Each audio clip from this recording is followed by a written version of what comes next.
अखन अहाँ सब सुनि रहल छी अमचन म्यूजिक के शानदार प्रस्तुति।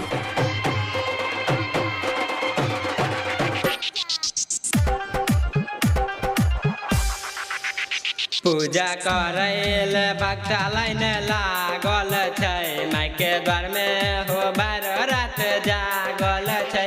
पूजा करैल भक्ता लाइन लागल छै, माई के द्वार में हो बार रात जागल छै।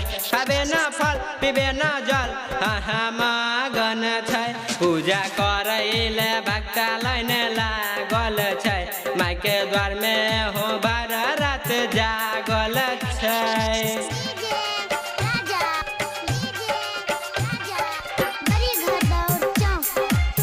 खुशी रिकॉर्डिंग स्टूडियो बलुआहा। विद्यालय के माई के द्वार कप सोई छै, बेरा पार कर माई उत हपसोई छै। फेसो देखा बनल एकर पागल छै। पूजा करैल भक्ता लाइन लागल छै, ओके मगन करे जतन हाँ लागल छै। पूजा करैल भक्ता लाइन लागल छै।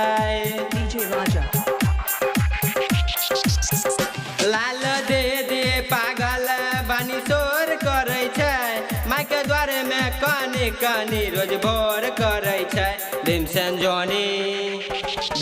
जोनी जी के गंग से बड़ी प्यारा छै, भक्ता संगे करे माई के जयकारा छै। खाबे न फल पीबे न जल हाँ मगन छै।